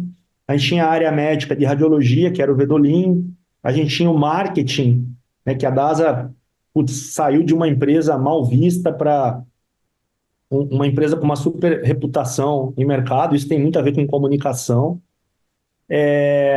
Tinha a parte de medicina laboratorial, que era o Campana, e tinha a parte de produção, que aí era mais fábrica, né, dos exames, que era o Vilar. O que eu comecei a perceber? Esses caras estavam voando tão alto, e sabiam fazer tudo que já. Assim, o meu papel era quase ali de maestro, assim, e deixar esses caras pilotar a aeronave. E eu comecei a falar, cara, eu preciso me desafiar mais. Tipo, eu levei a DAS até um patamar que agora, os próximos saltos, eu não sou a melhor pessoa para dar. E eu comecei a me frustrar. Isso foi em 2019, principalmente o segundo semestre de 2019. Aí o Pedro me chama para uma conversa, fala, pô, Emerson, tua performance aqui começou a cair, cara. Você está começando a chegar mais tarde e ir embora mais cedo. Mesmo sendo o executivo que em contrato de meta tinha a melhor performance de longe na companhia. Mas era o coração que começou a ficar. E aí ele falou, eu falei, Pedro, eu tô sem tesão, cara. Tudo que tinha que ser feito foi feito. O meu sucessor aqui, que é o Vedolin, tá pronto. Eu tenho que dar novos saltos. E eu não tô conseguindo ver isso aqui na DAS. E ele falou, o que que você quer? O que que você Porra, quer? tu conseguia ter essa conversa, Emerson? Super, Puta, que super. O legal, cara. que que você Que quer, cara? O depoimento que que foda, você cara. quer para voltar a ter tesão? Falei, cara, eu quero tocar os hospitais. Quero ser o CEO dos hospitais. A reação dele, assim, ele quase caiu da cadeira. Ele falou, você tá maluco? Hospitais? Negócio complexo pra caramba. Você não entende nada. Você tá louco? Olha os caras que estão lá, tem 30 anos nessa indústria, tal, tal. Eu falei, Pedro, não me falta vontade, não me falta dedicação, e não me fale que não é possível aprender esse negócio, que aí você vai me desafiar, eu vou ficar puto e vou aprender esse negócio. Aí ele falou, não sei, cara, não sei. Vou conversar com a família, mas não sei, teria que ser uma transição longa. Falei, não, transição longa não, não vou aguentar. Falei, não, calma aí, cara, você está ansioso. Falei, eu vou embora? Eu preciso voltar a ter o meu tesão. Isso foi novembro de 2019, essa conversa. Novembro de 2019, janeiro de 20. O que que acontece em janeiro de Pré-pandemia. 20? Pandemia. 3 meses depois eu estava tocando os hospitais. E aí o que que acontece aí nesse período, né? Primeiro, vem a pandemia, é, e aí eu começo a liderar o comitê de crise da DASA, voltei a ter tesão, porque era um negócio, putz, era medo da morte, né? Era um negócio. Ah, super desafiador, né? E esse negócio lambeu o primeiro diagnóstico. Hospitais no início não era o problema, era diagnóstico, era ter exame, ter teste e tal. E 3 meses depois que eu estava no comitê de crise, o Pedro me chamou um dia, falou, Emerson, agora o negócio vai lamber hospitais, como você, pô, foi super bem aqui no comitê de crise de diagnóstico, você vai tocar o comitê de crise de hospitais, e aí, cara, você vai ter que aproveitar esse período de comitê de crise para aprender de hospitais, aqueles 2 anos que eu te falei que você ia ter, você vai ter que fazer em 3 meses. Acabou que foi mais longo. Eu fiquei da metade de 20 até o final de 20 como liderança médica e de operações dos hospitais. Ele ficou interino como CEO, e aí, início de 2021, aí eu assumi como CEO dos hospitais de oncologia da DASA. Então, se você olhar novamente, os ciclos se repetem, né? E aí, o que que acontece agora, mais recentemente, né, que foi a sua pergunta? A gente não tinha terminado ainda a virada dos hospitais, principalmente os hospitais adquiridos, ainda tinha um longo caminho de turnaround, principalmente de resultado. E aí vem uma crise, né, de mercado que pegou a gente, juros sobe muito rápido, a empresa estava super alavancada, está super alavancada. A gente vê a necessidade de trazer executivos com perfis complementares, então o Lício chega com conhecimento de operadora muito grande, que era uma necessidade dentro da companhia. E, e aí, obviamente, a gente tinha conversa sobre um trabalho sucessório dentro da DASA, mas com essas mudanças, eu percebi que eu tinha um ciclo ainda, provavelmente, de uns 2, 3 anos em hospitais para acabar o turnaround que a gente estava fazendo lá, e que, com a chegada recente do Lício, eu não tinha próximo passo na minha carreira ali dentro, né? Então, Uhum. acho que foi uma conjuntura de coisas que fez a gente entender que esse era o momento de encerrar esse ciclo. Talvez para não ter vergonha de falar para os meus filhos que eu trabalhei a vida inteira num lugar só, mas isso é brincadeira, porque para mim é um lugar espetacular, e como o Pedro falou, foram várias empresas. Para eu testar de novo essa coragem, né? Então eu não saí da DASA para nenhum projeto, né? Eu saí da gestão da DASA. Então, pular desse bug jump também é uma experiência legal. Estou com 47 anos. Por um lado, eu ainda sou jovem e tenho um ciclo de executivo, pelo menos ainda. Por outro lado, eu não sou menino. Então, os riscos que a gente toma nessa idade já são um pouco menores. Tem algumas questões em relação a isso, né? Acho que para um médico, né, é inadmissível. O médico tem medo disso, né? Né? Atualmente eu não estou trabalhando em lugar nenhum. Acho que para o médico isso gera pânico, né? Porque eu sempre tenho o meu plantão lá, né? Então não tem. E são ciclos, né? Acho que são. Então, eu sou muito, muito, muito grato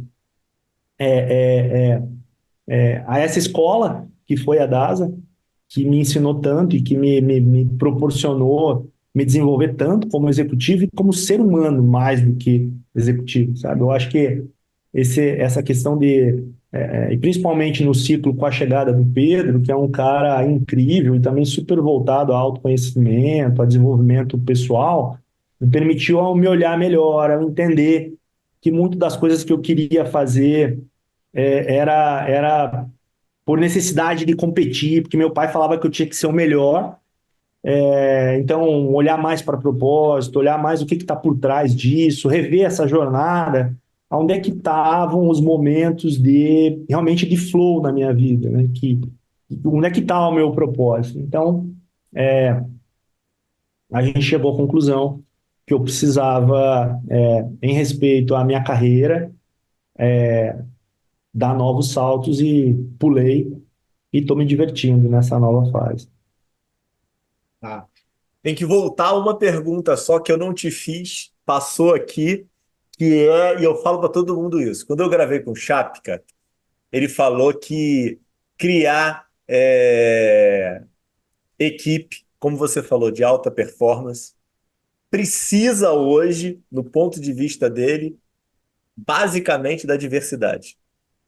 E aí te pergunto, dentro de todo esse teu histórico aí, como é que a força e a importância da diversidade para construir equipe tem aí validade nas tuas escolhas, ou você discorda aí de tudo que a gente está falando? Bom, primeiro que a coisa, se você falar assim, a coisa que eu mais estudo e que eu mais gosto e que eu mais aprendi nesses meus 13 anos como executivo, e que eu tinha isso já antes, né, quando eu falei montando as equipes, é assim, qual é a estratégia de formação de times de altíssima performance, que realmente fazem transformações. Então eu sou alucinado por isso. A tendência é a gente contratar pessoas que a gente gosta, e tá tudo bem isso.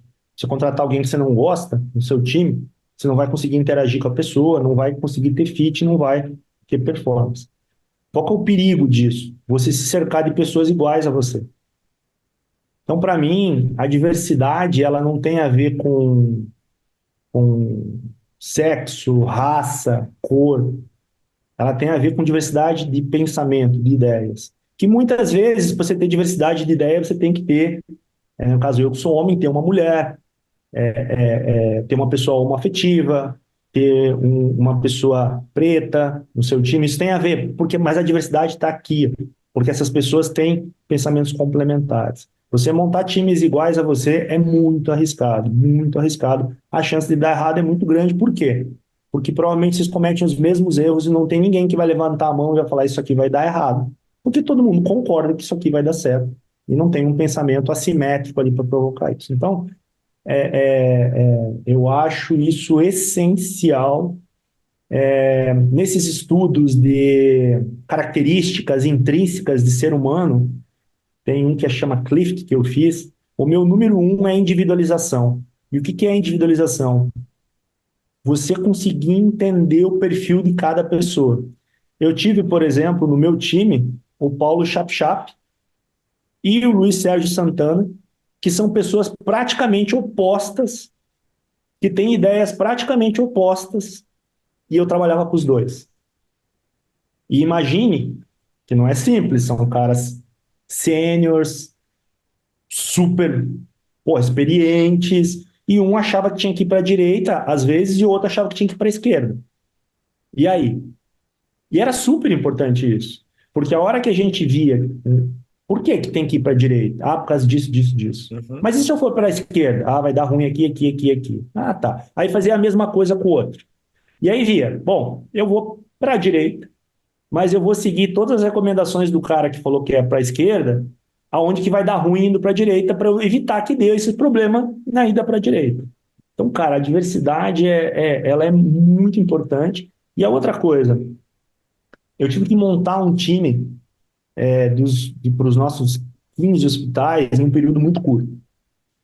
Como a gente tinha um não-compete com a OHG até 2019, a gente só começou a comprar hospitais em 2020. Então, muitos dos hospitais tinham sido adquiridos e não tinha muito hospital à disposição para aquisição. Então, a gente comprou hospitais espetaculares e comprou hospitais em situação muito difícil. O perfil do diretor para liderar um hospital e outro hospital é completamente diferente. Então, você identificar, cara, para esse hospital aqui, puta, 9 de julho, tá na Paulista, 80% do corpo clínico é sírio, putz, é equipamento de ponta, tem que ter enfermagem de ponta, tem que ter nível de serviço de ponta. Isso aqui é um perfil. Você vai para um hospital, por exemplo, no ABC, que vai concorrer lá com outro hospital na época de uma rede concorrente, um hospital adquirido em situação financeira ruim, puto, o perfil aqui é outro. Então, você conseguir identificar. Só de fazer isso, você se força a ser diverso. Porque se você pegar o cara que tem características mais desse jeito, colocar para fazer aquilo, vai dar errado. E aí, obviamente, as pessoas aprendem, as pessoas se desenvolvem, tá tudo bem. A questão é, em times de alta performance, o que vale é você botar a pessoa para fazer aquilo que ela é boa, aquilo que ela faz com flow. Porque se você botar ela para fazer uma coisa que não. Eu lembro uma vez que a gente começou. A gente pegou um executivo da DASA e começou a querer forçar para que ele fosse um cara de pessoas. E ele não era. Uhum. Ele era um cara de processo, ele era um engenheiro top. Mas ele não era um cara de pessoas. E a gente tentou forçar ele. Você via na fala dele que não era aquilo ali. E aí você força a pessoa a fazer aquilo que não é onde ele vai ser altíssima performance. Então, para mim, a formação de time, a diversidade sem diversidade não existe times de alta performance. Se você olhar times que você acha que são top, pode olhar como as características são complementares, obviamente, uma coisa que aí é importante, um ambiente de confiança, em que o Paulo Chap pode dizer que a gente tem que ir para a direita, o Luiz Sérgio para a esquerda, e ninguém está errado. Tá tudo bem, vamos entender. Então tem que ter confiança para que essas pessoas tenham coragem, se sintam seguras de dizer que é para a direita e o outro falar, cara, legal que você acha para a direita, mas eu acho para a esquerda. Isso é essencial. Senão também se tem um time diverso, mas que todo mundo fala o que você quer, porque é aquilo que você gosta de ouvir. Você já conseguiu adquirir aí o seu work-life balance ou isso não existe? Não existe, é necessário. Lembra que eu te falei lá na residência e na escolha antes da residência, na escolha da minha especialidade, tinha um negócio que era, eu vou fazer radiologia, que eu acho que eu tenho uma qualidade de vida melhor. Vou fazer mestrado durante a residência para poder estar com meus filhos depois, não ter que fazer isso aí à noite. Obviamente, quando eu optei pela carreira executiva, principalmente no início, foi muito duro, porque eu acho que eu tinha um certo balanço, de repente veio uma enxurrada sobre mim, né?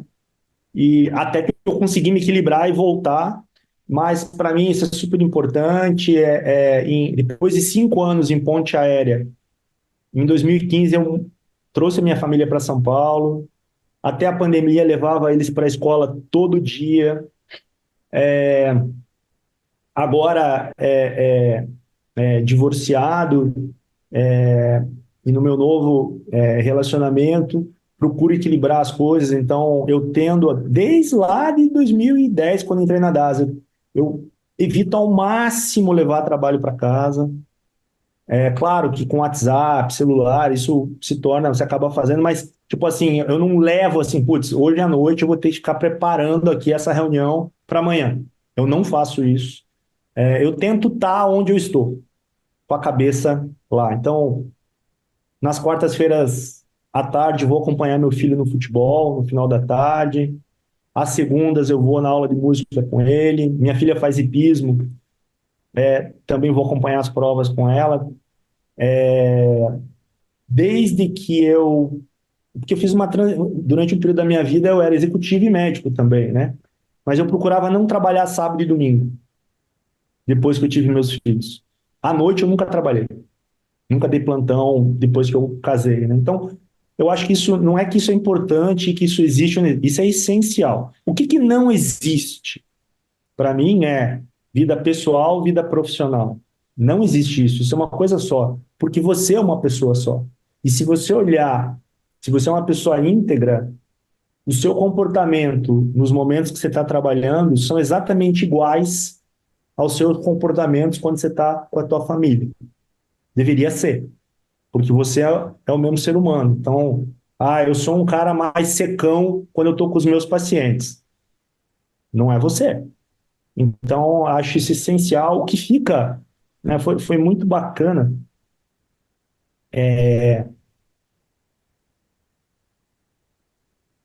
Na comunicação da minha saída da DASA, eu fiquei com medo, porque é uma história lá, né? E eu fiquei com medo. Falei, caramba, que coisa dura, né? Será que, putz. E aí eu conversei eu tenho uma coach até hoje. Eu conversei com ela, ela falou assim, Emerson, fica tranquilo. Tem uma coisa que você vai sentir que você nunca sentiu, que, que é o impacto que você causou na vida das pessoas. É o teu legado. Aí eu falei, é o legado da transformação que a gente fez na qualidade da DASA, na montagem dos times médicos, no crescimento da empresa. Ela falou assim, não, tem nada a ver com isso. Isso é legal, mas isso é seu trabalho. Você era pago para fazer isso. Você foi pago, contratado e pago para fazer isso. Uma mensagem que essa eu demorei para pagar, para pagar não, para arquivar, porque que é da Flávia, que é uma médica aí do Rio. Ela é super gestora na CDP e ela foi a primeira pessoa que eu tive contato quando eu ainda estava nos Estados Unidos e eu decidi ir para o Rio e a Flávia. Só que eu perdi contato com a Flávia, né? Assim como todos, a minha vinda para São Paulo, o meu círculo, tanto pessoal quanto profissional, veio muito para cá, né? Então, sei lá, eu acho que eu estava sem ver a Flávia há uns 5, 6 anos. Eu vou ler a mensagem que ela me mandou se eu conseguir.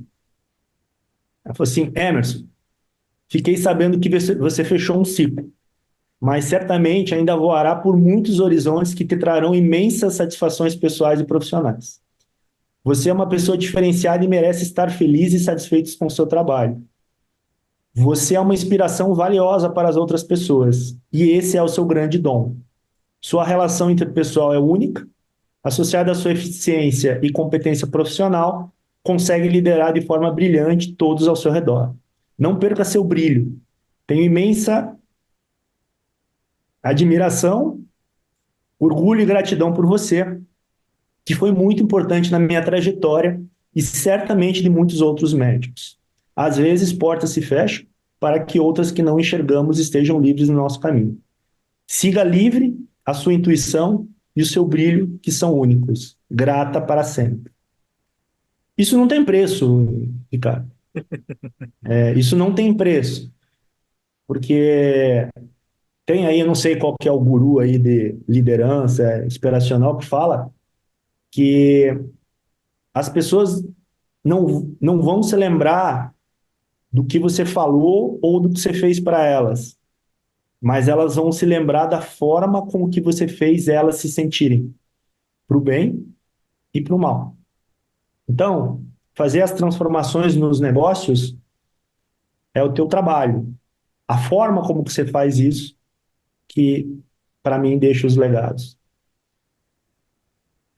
Caramba, você fez um desfecho maravilhoso, hein? Aqui era só bater palma e acabar aqui. Nossa jornada aqui ficou assim, 10, 10, 10. Mas pera, eu preciso de duas coisas mais que eu tenho aqui que eu tô super curioso aqui de saber da tua jornada. O quanto que esse curso de Harvard, que eu já namorei ele 1 milhão de vezes, te acrescentou e vem te acrescentando na jornada. E engata aí também com a tua indicação de livro, que já está aí nos meus livros a serem comprados para serem consumidos. Bom, sobre o OPM, o OPM ele tem Presencial online. presencial. São 3 semanas por ano, 3 anos. E nos períodos entre um presencial e outro, você tem algumas atividades online junto com seus times. A primeira coisa, obviamente, você está numa das maiores escolas de negócio do mundo. com os caras que mais estudam gestão, liderança, obviamente do ponto de vista conceitual, e você poder acessar esse conteúdo e acessar essas pessoas para poder conversar, tirar dúvida, pensar, é espetacular. A segunda coisa, eu falei sobre isso num vídeo que eu fiz essa semana no Instagram sobre buscar o propósito, né? Por que que as pessoas têm dificuldade de entender o seu propósito? Porque elas nunca se propuseram a olhar para o seu propósito, né? Uhum. Você tem que parar. Então, você sair de uma rotina de executivo, de uma empresa, no meu caso, a responsabilidade de você ter uma empresa de 8 bilhões sob sua gestão, com 25 mil pessoas, 15 mil médicos, que atende milhões de pessoas todos os anos, isso é uma responsabilidade muito grande, assim. Então, você sair desse lugar e ir para um lugar que você volta para uma cadeira de escola e poder parar e pensar mais e não fazer as coisas no automático, é a segunda coisa excepcional. Mas a principal é as interações que você faz com as outras pessoas. Então, são 180 pessoas, tem tudo que é tipo de indústria, país, o que ontem por acaso, tem um indiano que é meu colega do UPM, que estava aqui em São Paulo, veio jantar aqui na minha casa, e mais Eu outros vi que você dois fez o post. colegas. Legal. Isso, a gente jantou, conversou. Então, a riqueza de você poder conversar. Então, esse cara, pra você ter ele tem um negócio na Índia, ele estava querendo montar no Brasil e ele ia montar em São Paulo, por influência nossa, nas conversas que ele fez com os colegas do UPM. Hoje ele estava em 13 Tilhas, em Santa Catarina, olhando para montar um negócio lá. Quando que um indiano morando na Índia vai ter ideia sobre 13 Tilhas e lá é o melhor lugar para ele montar o negócio dele? Então, essas relações, e todo mundo que está lá, eles falam muito isso na abertura, assim, não vem aqui achando que você vai ensinar nada. Vem aqui com a cabeça aberta para aprender. Esvazie as suas malas. Então, você interage com pessoas de 60 anos, às vezes, que estão lá numa super crise de vida, passando por um momento difícil e que se abrem, assim, porque é uma comunidade, sabe? Então, é super, super, super bacana isso. Sobre livros, eu acho que um livro que para mim mudou muito a minha visão como executivo e que é aquele livro que você não quer ler, você começa a sublinhar e estudar. É o Principles do Ray Dalio. Uhum. Se você quiser, eu pego ele aqui, mas acho que você conhece já, né? O Ray Dalio é um super investidor americano e no Principles são, na verdade, os princípios, né? Do que ele entende que é uma gestão de sucesso. Tem coisa muito, muito, muito bacana ali. Um outro livro que eu li recentemente, eu amo ler, o livro chama Stealing Fire, Roubando Fogo. Para mim é um livro que faz, para as pessoas que não entenderam ainda, que parte da nossa missão nessa vida é a gente se desenvolver. Ele é um livro que é um soco no estômago e é uma provocação para você começar a buscar se entender melhor, entender o que você está fazendo aqui nesse mundo e realmente buscar para você mesmo fazer a diferença para você mesmo. Então, esse é um livro que tem mais a ver com. Talvez é um livro que pode gerar insight nas pessoas sobre, putz, existem outras formas de viver essa vida. E um terceiro livro que eu li recentemente, mas que ainda está ressoando muito aqui, é o From Strength to Strength, do Arthur Brooks. O Arthur Brooks é um cara que pesquisa muito sobre felicidade lá em Harvard, e esse livro é um livro que fala das duas metades da vida. E ele é muito bacana porque ele fala isso que você falou, né? Work balance e tal. Se você é um cara addicted ao trabalho, viciado mesmo, você não vai deixar esse ciclo da segunda metade da sua vida acontecer, porque você vai estar apegado ao poder, ao dinheiro, ao reconhecimento que você trabalha para ter.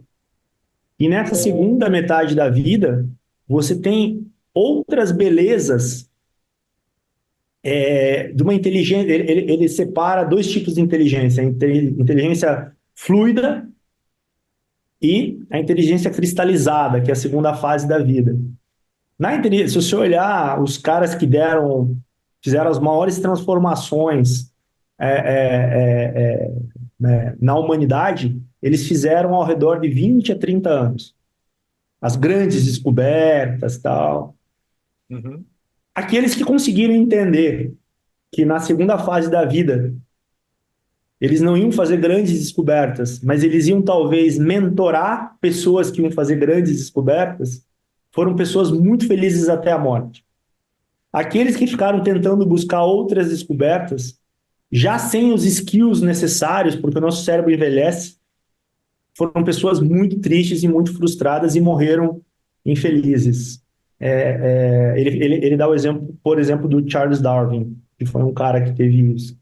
Então, eu acho que o Principles é um livro para alguém que está olhando para a gestão ou já está fazendo gestão e quer aprender mais, quer olhar exemplos bacanas.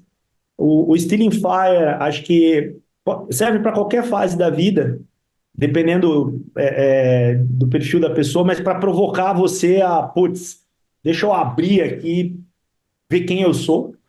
E o Strength to Strength, eu acho que é você ter a maturidade de entender que a vida é feita de fases, de transições e que você tem que trabalhar para isso.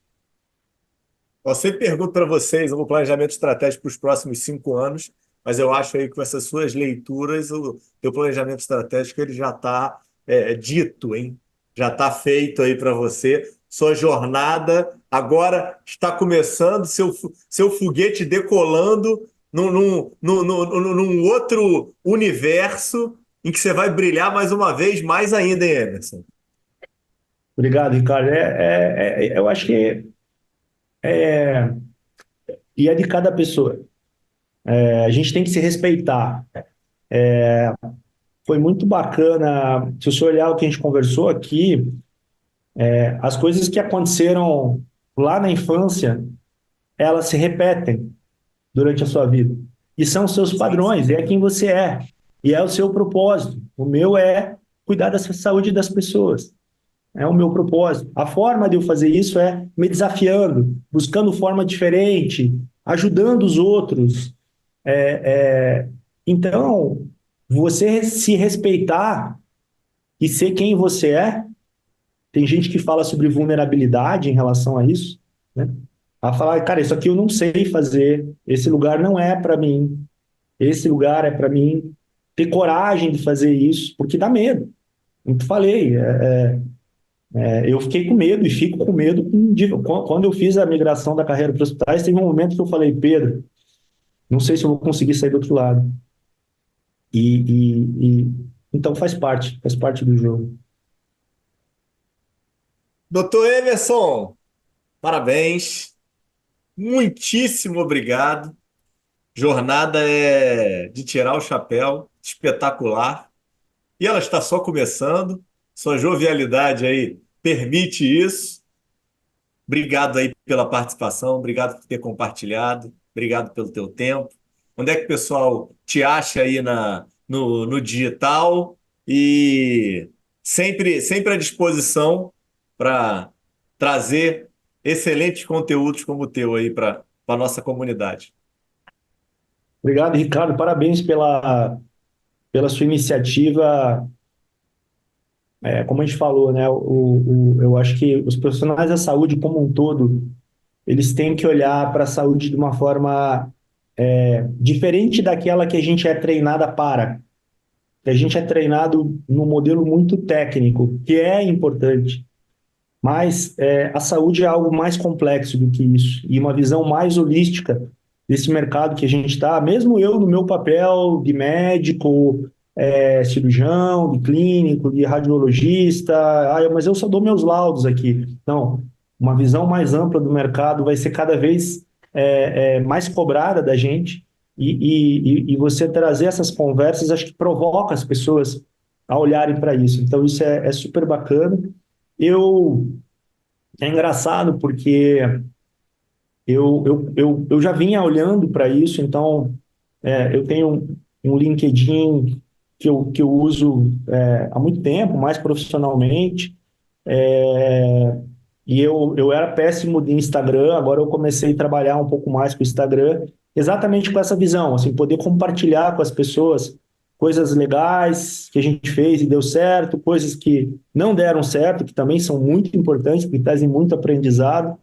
Então, hoje eu uso o LinkedIn e o Instagram como as minhas principais redes sociais. Estou criando aqui, ainda em fase de MVP, um canal no YouTube para poder fazer conversas mais longas, né, e compartilhar um pouco dessa experiência. Eu acho que se eu puder dividir os erros e os acertos para ajudar as pessoas nas suas jornadas, assim como o Edson me ajudou quando falou para eu não fazer MBA e falou para eu ter um coaching, mesmo eu não tendo obedecido na questão do MBA, isso faz a diferença na vida das pessoas e é muito bacana poder ajudar as pessoas para que as suas jornadas tenham menos pedras no caminho do que a minha teve. Esse é um pouco do meu momento. Não, e vai ajudar demais, pô. Você tem tanto conteúdo a contribuir e temos aí uma comunidade ávida aí por conhecimentos nobres como o seu. Vai ser sucesso na Serra. Obrigado, Ricardo. Parabéns aí pela tua iniciativa, cara. Muito bacana. Tá bom. Pessoal, até terça-feira que vem. A gente se vê. Fica com Deus. Abraço, Emerson. Abração. Obrigado, Ricardo.